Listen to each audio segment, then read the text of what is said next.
Hello everybody.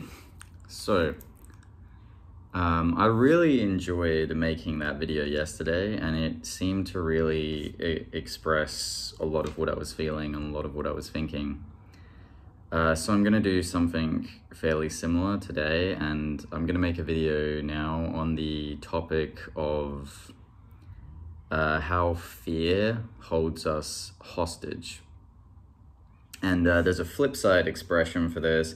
And the flip side expression is, you could call this spiritual repression. So one way of looking at it is how fear holds us hostage, and the other way is spiritual repression. So I'm going to give an example, and I'm going to give a bit of an explanation about how fear tends to work, how it tends to creep in, just so we have sort of like a platform to work with. So imagine in the scenario, I'm working a job. I'm working a job, say, 4, maybe even 5 days a week. I've been there for a few months, a bit longer. And imagine I'm just not enjoying it. And it's like, it just doesn't really seem to be letting up. I'm not enjoying it. I'm not getting value out of being there. And it's actually getting to the point where I actually start to feel kind of anxious before I go in. To the point where I'm like genuinely not looking forward to it. I don't feel like I'm getting, the job is getting the best out of me.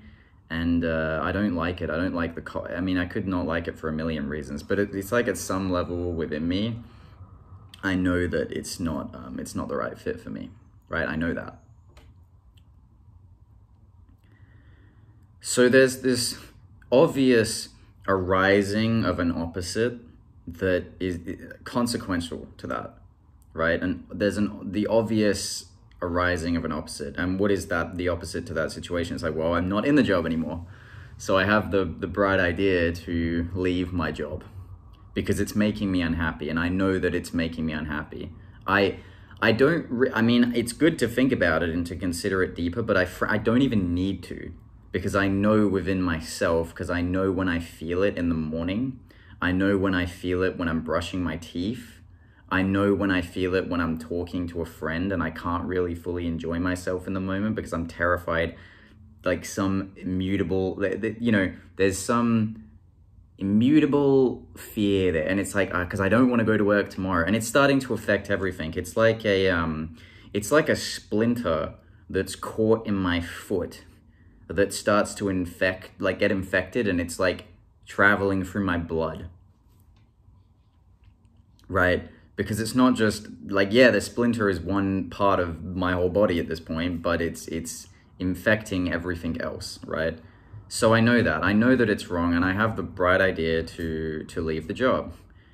But immediately when I go towards that opposite, so it's like a zigzag here. There's another opposite, right? There's a debate at some level in me. And the debate at that level in me immediately casts a clusterfuck of fears at me straight away. Boom, boom, boom. How are you gonna pay your bills? How are you gonna pay your rent? Like what if you don't have any money to do this or that? What are you gonna do? Like, and there's almost like the sense of like, well, what are you gonna do, man? Like, be homeless? Like, what are you gonna do? Like, what, you worked hard to get the and notice how there's like a narrative that starts to form in opposition to what we're sensing. So the sense itself is completely natural and simple. Notice this. Notice the simplicity of the opposite, the consequence of that opposite. It's like, okay, I'm not enjoying this job. I've known that for a while. Obviously, the sense in me is to remove myself from the situation so I can move on to new pastures. But then again, there's that consequence, and that's the fear. So we've got the fear, one to the other. Now, when we have that fear, what do we really do next? Because that fear has a relationship with us in some way, obviously, because we're aware of it. So we're interfacing with it. We have some sort of connection with that fear in us. But what do we do next?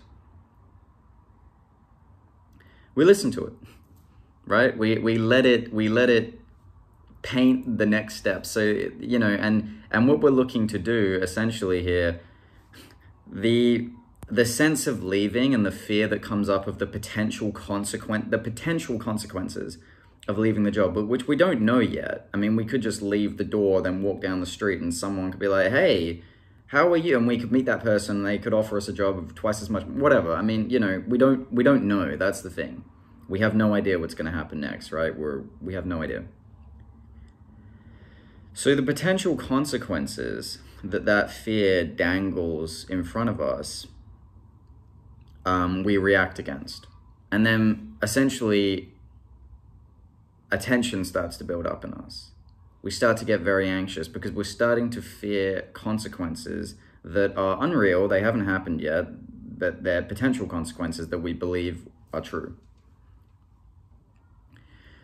So then an interesting thing happens where, because of that tension, it's in our nature to look for a release from that tension. Similar to how it's in our nature to want to remove ourselves from that job because it's causing us tension. But instead, in this case, we're like fully convinced, it's like, no, I'm not going to leave the job. So what we do instead is we basically follow the demands of that fear. And we tell ourselves another story that allows us to even out for now, on the acute sense. In the acute sense, we even out because we say, well, you know, lots of other people are struggling with their jobs. And, oh, look, if I go on Reddit, there's tons of people who are struggling and they're saying to like hang in there. And I'm sure it will get better. And maybe I'll try to do this and that. But it's like, and then we kind of convince ourselves that we're going to keep going and take another mouthful of this shit. And then we go back in and we know, and maybe it's okay for that next day or whatever, because we had that realize, oh, things are okay. But then gradually, if it is really the case that you don't want to be there, that spirit there cannot help pushing through because it is fundamentally what's true within you. And, you know, there's that saying, right? Three things cannot long stay hidden: the sun, the moon, and the truth. And I think that is about as honest as a statement that could be, because yeah, you can't really deny it if it really is wrong for you. And here's what's so fascinating, right? To me, this is just like one of the most fascinating things about life. So what actually is that? What is actually, like, how is it, do we ever like sit and think, how is it that I actually know deep down that this isn't for me? Like, how do I know something's right? Even though everyone tells me that I should just have this job and I should be lucky and I should do this or whatever. How is it that deep down I can know something at that level? And what I'm going to tell you is my experience with it, right? I'm not claiming this is unequivocally the truth, but entertain this just as a notion. Whatever whatever it is that you feel is out there beyond you, right? I mean, you could call it, some people call it God, some people call it life. I've often thought of it as the unconscious. There's this interesting feature of the unconscious like that. I mean, feature like downplays it a lot. What I sort of believe about the unconscious is that the unconscious in us has infinite wisdom, basically. It has all the answers to everything that we would ever want to know, and all the answers to the things that we would never know that we wanted to know, would never even need to know. It has infinite wisdom, and it has infinite understanding of situations. And when you can actually tune into this part of you, it's very evident how you should approach a situation, because it's like, yeah, sure, sometimes there's confusion. It's not just like always knowing exactly what to do, but the general sense is very clear. Like what you feel to be true, how that unconscious, how that life element, that God element connects through to us. When we're in harmony with it, we understand how to approach a situation, right? It's not a matter of like a lot of, if you look on like philosophy forums and you talk to people about philosophy, there's a lot of like intellectual, cerebral debate about ethics and morals and what would really be. And it's like, no, if you're in touch and you're in harmony, you don't have to do that. It's interesting to do that and it's useful maybe in some ways, but you don't have to do that to know that you don't want to go to this fucking job. You don't have to do that to know that you don't want to be in this fucking relationship anymore. And you don't have to do that to know if something's the right thing for you or not, because you know in your heart at some level that it is the right thing to do, right? You know that. So when we essentially reject that very clear sense in us, we reject that. What we basically do is that we're rejecting the call from spirit, we're rejecting the call from our intuition, moving through to our heart, and instead we're answering the call from fear. And it's kind of like the wolf you feed, right? If you are repeatedly feeding the wolf of fear, it gets stronger and its sense of reality gets broader, it's larger, it has more influence over us. So I keep feeding that wolf of fear. I keep telling myself, no, I can't leave this, I can't do that, I'm not allowed to do this, things will be like this. And it's basically I'm allowing my what ifs and my fears to puppeteer me into being a slave. And this has interesting consequences because essentially, keep in mind, I'm rejecting my spirit. Like I'm actively ignoring the call and moving towards what I think is here. What I think is the right thing to do over here, this fear. And what does this really start to do in me? Well, this starts to really contort me, right? Because of the laws of neuroplasticity and of just like the power of repetitive action. Like if you do something repeatedly, again and again and again, and you do it with feel, like this is the trick. This is a trick to like affirmations and shit like this. If you do it like you could say affirmation, I'm going to be a millionaire, I'm going to do this. You could say it again as many times as you want and it would never have a difference. But if you feel it, such that you start to believe it, we'll talk about that another time maybe, but then you have a different kind of, you have a very potent substance, a very potent substance indeed. So if I'm reacting to my fear and I believe that it's real, I'm basically creating an affirmation in myself. I'm creating a repeated mantra.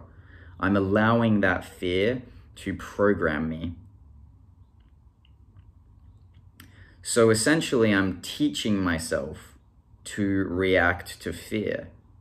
I'm teaching myself that I'm not able to do anything in this situation. Or there's another way we like to say this, right? Learned helplessness. I love that phrase. I think it's it's such a good little phrase. I'm helpless, right? I mean, because I can't do anything about my situation. So I basically force myself into the victim pool, into the victim category. And it's like heavily real to me. And the more of that repeated action is performed day in, day out, when I go to that job in this example, or whatever it is, or maybe you're doing 4 of those things at once. If you're doing 4 of them at once, it's like it's a very strong, dedicated effort to living how you don't want to live and telling yourself you need to. And eventually it gets to the point where as we think and think and think and we really we feel into those thoughts and those beliefs long enough, it's almost like a way of understanding it is the way the beliefs work, the way of seeing it simply is beliefs are sort of like let's say they start in a gaseous state. Let's say like imagine like just a gas, like sort of like a nebulous substance. There's infinite potential there. And then imagine that begins to coagulate and to solidify into a liquid somehow. And then we have a liquid belief. So it's still mobile. It's still mobile and it's still very, it's moving in different directions. It's very permeable. But essentially, it's denser than a gas.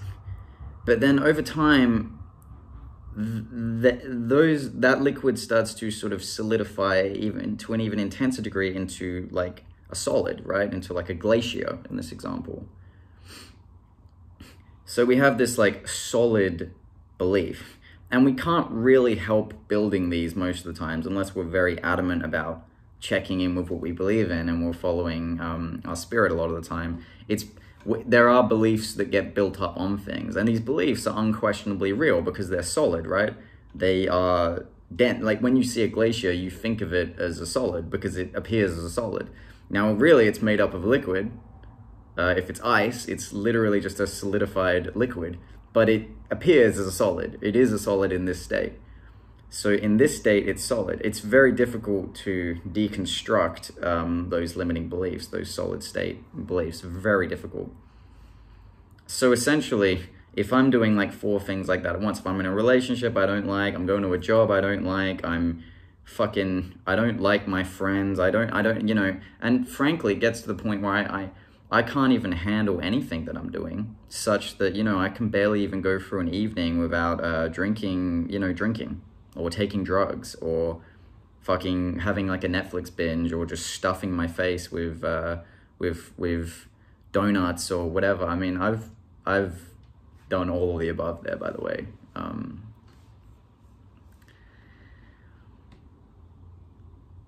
And I sort of just run like this for a long time, right? And then I ask myself, and then we ask ourselves collectively, what's going on with mental health? Why are people so depressed? Why do people seem so, why is ADHD, why is ADHD on the rise? Why is depression, anxiety on the rise? Why is all this happening? And it's like, maybe it's because we don't really ever follow what makes sense to us at all anymore. And it's almost like we've completely lost the ability to do so, or maybe we never had the ability to do so in the begin with. I think as children, we tend to be naturally creative and expressive. We have, you know,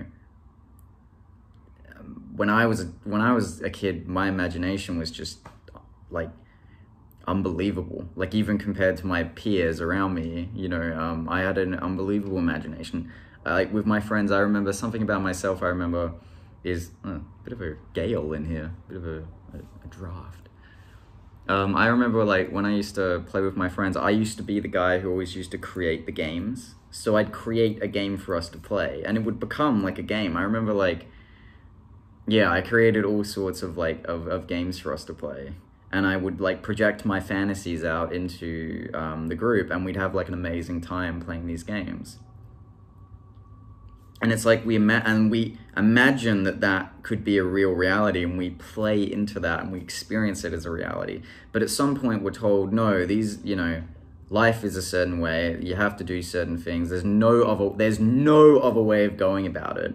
And the people who think like that are people who, that's an example of someone who's heavily crystallized, if you think there's only one way to do things. And then essentially we feed that fear more and more. So fear holds us completely hostage because we don't respond to it. We don't know how to respond to the infinite wisdom of our spirit and of our unconscious. Because in order to do something, we have to repeatedly commit to it. So if we're repeatedly committing to responding to our spirit and following what we fucking know is right within us, then it's like we're learning to live through our heart more. And our mind, because this connects right through the mind and the heart. We're learning to live in a way where we follow what we know is right within us, and we pursue what we actually love to do. And when we're pursuing what we actually love to do, and we're being who we actually want to be, we're naturally creating what we need to. Because it's like, yeah, this is the life I'm meant to live, and I know that inside of myself. Where if I keep going to that fucking job, I know that I'm not living the life that I'm meant to live. I know that I'm unhappy because I can feel it every single day. I know that. It's that simple. But we're told that it ain't like that, and we believe it to be unequivocally true. And I guess really the question becomes, what is it that I'm actually believing? What do I have to be focusing on here to believe this and to live this reality? What is it that I actually have to be believing to keep me coming into a job or into a relationship or into a situation or into or a habit, anything like that, that you know deep down within you fucking know right now, right? You fucking know right now, like real talk, you already know what you need to do with at least one or two areas of your life. You know it. You know that there's that sense of like, I have to go in this direction. Like maybe you like just fucking love to make music and you mess around with like FL Studio. I mean, it used to be like FL Studios when I was like a teenager. My friends used to like, you know, they're making beats on FL Studios or Ableton, or maybe you just love to make music. Maybe for you, you just really love to make music, but you make a bit of music and you get joy out of it. And then you go live you're a double agent. You go live your life that you hate, or maybe you don't hate it and that's fine. And that's like, you know, your job is awesome and whatever, but maybe you're like, damn, really? Like I know within my heart that full time, I actually want to make music. But then immediately, like that zigzag occurs again because we tell ourselves, oh, I immediately want to go full-time into making music. But then it's like, oh, but it's really hard and only a few people make it. And there's this, and it's saturated and you can barely even get acknowledgement. And I don't have like the things to get on Spotify or to do. And again, there's that zigzag. But it's like, think about each of those individual beliefs there. Like just off the top of my head, like, oh, it's a saturated market. It's like, okay, so if I focus on it being a saturated market, what kind of return in value does that have on me? What kind of consequence is that if I believe that it's a saturated market? Well, I believe that I won't be able to break into it. So if I believe that I won't be able to break into the market, what's the chance that I'm going to try break into the market? Where if I believe that I actually love what I make and I create a unique product that is essentially me with all of my skill and experience that no one else could ever replicate, really. Sure, they could do it similarly, but they're not doing it the way I'm doing it. And maybe there's a group of people who are going to fucking love that, and I'll have a community with them and they'll be true fans of what I'm doing. If I'm focusing on that, the whole journey is worthwhile. And I don't even think, I'm not depressed. I'm not anxious because I'm moving towards what I want to move towards. And I feel like I'm alive again, right? I feel like I'm doing what I need to be doing again. I feel like I'm actually living with some purpose again. And when I wake up in the morning, it's not like I'm like, oh God, I've got to like get, you know, have a shower and go to my job. It's like, even that I have to, fuck all that noise. When I wake up in the morning, I'm like, I'm getting up and I'm like, I'm ready to start what I'm doing because I want to do it that much. Right? It's like, I want to do what I'm doing. I love to do, I'm so excited to start doing it. I don't even know what's going to come out of it, but I just love doing the thing that I do. And I'm alive again. And I know that life isn't going to be that long, but it's like I'm every time I'm doing that, and every time I give into that excitement, and every time I give into that thing that pulls me in that direction, I'm rewiring, right? I'm with the fear thing, I'm starving that. I'm using attrition. I'm using attrition to starve the everything. I'm deconstructing whatever mild or massive glacier may have arisen there, and I'm reconstructing a life where I'm always in constant communication with my spirit, and I trust that the wisdom within me will produce what I need to if I'm in alignment with it. But I have to be willing to take the risks. I have to be willing to actually fucking embody that. It's not just enough for me to sit around and contemplate about it. It's like I have to take there has to be a corresponding action to what I'm recognizing, right? So if I'm working on my limiting beliefs and it's like I'm realizing that I really don't want this job, I have to move into creating, then I do that. I actually do that within all of my existence. I don't just do that in some fantastical subcompartment of my mind, it's like I actually do that. I actually have to go do it. And I embody it with like all of my being. And then it becomes real, and then new options open up for me because I'm creating, I'm synthesizing that bridge between me and the wisdom of my unconscious, what I call the wisdom of my unconscious. And as I'm doing that, I'm trusting that the information that I need will come to me. I'm getting over this bullshit that it's like, I need to understand, or the next steps. It's like, no. I need to follow what I love and what I care about, and the steps will present themselves to me as I go on that direction. And then I'm not hooked. I'm not, I'm not hooked there anymore. I'm free. And I'm doing what I actually want to do. And what's more valuable than me doing what I want to do and me feeding that relationship with my spirit? The more I feed that relationship with my spirit, the more we feed our relationship with that spirit, the more we're going to be living free, and the more we're going to have that actual wisdom. Now, grain of salt,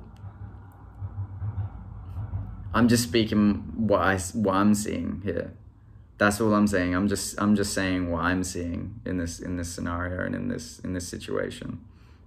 And I could be wrong, and that's fine. It's okay. I'm just going by the wisdom that I'm receiving and that I'm experiencing and what I'm embodying. And if I'm completely wrong about it, it's like, so be it, that's fine. But yeah. So in essence, in summary, fear holds us hostage, and spiritual repression is basically a consequence of ignoring what we know is right within inside of us. Because when you know what's right, there's a glimmer of that light from the infinite expanse of light that is within us deep down. But we're literally unconscious of it. By definition, we're not conscious of it. But there's a glimmer of that, and it sort of reflects through the window of our mind and our heart. And when we have to capitalize on it. If we want to grow a stronger connection to that, we have to capitalize on it immediately. But we don't. We do the opposite. And then eventually it's like we can't even distinguish what is light and what is dark. It's like one of those days where it's a beautiful sunny day and there's like a beam of light shining through the window, and there's that beam, and it's like you can see it, and it's like we're sitting over in the corner, like fuck sitting over in the corner. We're shutting ourselves in the closet, for God's sakes. And we're like, oh, there's no light, there's nothing, there's no way to go towards. And it's like, there is, once you follow that thing you need to do. And for a lot of people, there's major issues being able to trust ourselves like that, because we've had some not so good shit happen to us in our life. We've had rough childhoods. We've been around. The worst thing is that you're around people who like just have no idea about this, and they live completely subservient to fear. And that fear makes them do unbelievable things. They could have abused us. They could have ignored us. They could have just fucking frankly neglected us, or been terrible influences. Whatever the fuck. But the truth is, maybe in that situation, we know that one thing we need to do is we need to put down the fucking pipe and get into that therapist office, or we need to do something, or reach out to a friend, or just sit and journal about something. We know that there's something. It's just the slightest thread in that intuition, right? Or we know we need to hear someone else's story, even. Whatever it is, it's worth following, and I promise you, I guarantee you, that's where you'll find massive value, and even just for 24 hours of this, it can change your chemistry really significantly. So I highly recommend that you learn to follow your spirit and create that relationship inside of you. And if you need to go back and like rewatch this and just sort of get that, if you felt any of that spark when I was speaking, if you need to go back to capture some of that again, just do it again. And just, again, consider that and make sense of that for yourself, because it's going to be different. We all have different purposes and different ways of going about it. But yeah, that's a little bit about spiritual repression and how fear can hold us hostage if we're not careful. If you got any value out of this at all, really appreciate it if you like the video, subscribe to the channel, share this with anyone you feel like it will be useful for. And you know, I'm writing like tons of blogs, and I have to do like an ID check to link them into YouTube, but I will do that. I'm gonna do it. And then I'll post my blogs for in case anyone wants a more written format. I usually do like a one-to-one of blogs to videos, but I make other blogs as well. I make sort of other blogs on other things like nutrition, and I'll make stuff on dating and other shit that I'm interested in. But yeah, other than that, I hope you're having a beautiful day, and yeah, that's me. I'll see you next time.